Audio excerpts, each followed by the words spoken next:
పిఠాపురం నియోజకవర్గంలో పవన్ కళ్యాణ్ గెలిచి ఏడాది గడుస్తున్నా అక్కడ టీడీపీ జనసేనలో ఆధిపత్య పోరుకు మాత్రం తెరపడటం లేదు. సుబ్బరి పాలనకు తొలి అడుగు అనే కార్యక్రమంతో టీడీపీ ప్రజల్లోకి వెళుతున్న సందర్భంగా రాష్ట్ర మున్సిపల్ శాఖ మంత్రి, కాకినాడ జిల్లా ఇన్ఛార్జ్ మినిస్టర్ నారాయణ ఆ ప్రోగ్రాంలో పాల్గొన్నారు. ఆ సందర్భంగా Telugu Desam party in charge SVSN Varma ఇంటి దగ్గర జిల్లా అధికారులను పిలిపించి పిఠాపురంలో వర్మ మాటే శాసనంగా నడుచుకోవాలని ఆదేశించారట. అయితే డిప్యూటీ సీఎం పవన్ సెగ్మెంట్లో అది ప్రాక్టికల్గా అమలవ్వడం ఎంతవరకు సాధ్యమో కానీ కూటమి పార్టీల మధ్య అధికారులు నలిగిపోవలసి వస్తుందట. ఆ క్రమంలో ఉప్పాడ రక్షణ గోడపై రెండు పార్టీ నేతల మధ్య మాటల యుద్ధం హాట్ టాపిక్గా మారింది. ఇప్పుడు కూటమి పార్టీల మిత్రబంధం, పొత్తు ధర్మం అనేవి మాటల్లో కనబడుతున్నాయి తప్ప పిఠాపురం జనసేన టీడీపీలో ఆ ఐక్యత కనపడటం లేదనే టాక్ నడుస్తోందట. ఎన్నికలు పూర్తయినప్పటి నుంచి నాయకుల మధ్య గ్యాప్ స్పష్టంగా కనిపిస్తోందనే చర్చ నియోజకవర్గాల్లో చక్కర్లు కొడుతోంది. పదవుల విషయంలో, నాయకులకు ప్రాధాన్యత విషయంలో సమస్యలపై ఇరు పార్టీల నేతలు స్పందిస్తోన్న తీరుతో రెండు పార్టీల నాయకుల మధ్య గ్యాప్ ఉందనేది తేటతెల్లమవుతోందని పొలిటికల్ సర్కిల్స్ లో నడుస్తోన్న చర్చ. తాజాగా సొసైటీ బ్యాంకుల చైర్మన్ల విషయంలో కూడా ఈ గ్యాప్ మరోసారి బయటపడింది. పిఠాపురం నియోజకవర్గ పరిధిలో 12 సొసైటీ బ్యాంకులకు గాను 7 సొసైటీ బ్యాంకుల చైర్మన్ పదవులు జనసేనకు, 4 టీడీపీకి, 1 బీజేపీలకు కేటాయించేలా వర్మతో భాగ్యనగరంలో జనసేన పెద్దలు కుదుర్చుకున్నట్లు సమాచారం. అయితే వర్మ అక్కడే చక్రం తిప్పారట. నియోజకవర్గంలో ఉన్న మేజర్ సొసైటీలు 4 టీడీపీ వశమయ్యాయి. వర్మ 4 సొసైటీలకు గాను ఓసీ, బీసీ సామాజిక వర్గానికి చెందిన వ్యక్తులకు సమానంగా చైర్మన్ పదవులు కేటాయించారు. జనసేన మాత్రం 7 సొసైటీలకు కాపులనే నియమించడంతో మిగిలిన సామాజిక వర్గాల నుంచి కొంత వ్యతిరేకత వ్యక్తమవుతోంది. దీన్ని బట్టి చూస్తే రాబోయే స్థానిక ఎన్నికల్లో ఆధిపత్య పోరు పెరుగుతుందే తప్ప తగ్గేలా కనబడటం లేదంటున్నారు.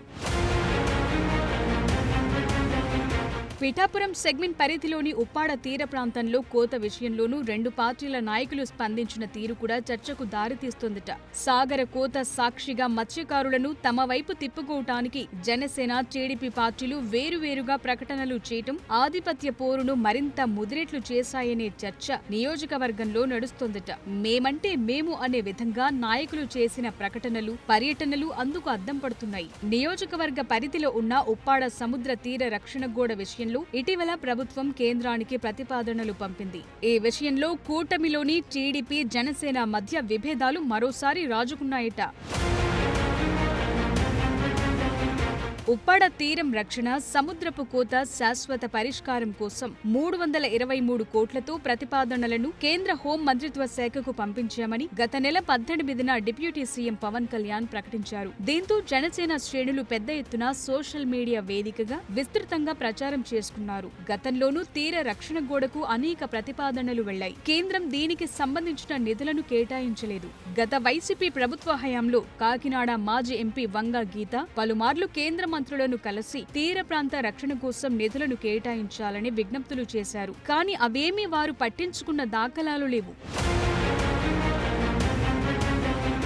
ఇప్పుడు కూటమి ప్రభుత్వం కేంద్రానికి మరోసారి ప్రతిపాదనలు పంపగా పనులు ప్రారంభమైపోయాయన్నట్టు జనసేన శ్రేణులు విస్తృతంగా ప్రచారం చేశారు. కేవలం ప్రతిపాదనలు పంపి కేంద్రం నుంచి ప్రకటన వెలువడకుండానే జన సైనికులు చేసుకుంటున్న ప్రచారంపై స్థానికులు ఆగ్రహం వ్యక్తం చేస్తున్నారు. తాము ఇబ్బందుల్లో ఉంటే కనీసం పలకరించే నాయకులే లేకుండా పోయారని, ఇప్పుడు రాజకీయ లబ్ధి కోసం లేనిపోని హడావిడి చేస్తున్నారని ఉప్పాడ తీర ప్రాంతంలోని మత్స్యకారులు ఆవేదన వ్యక్తం చేశారు.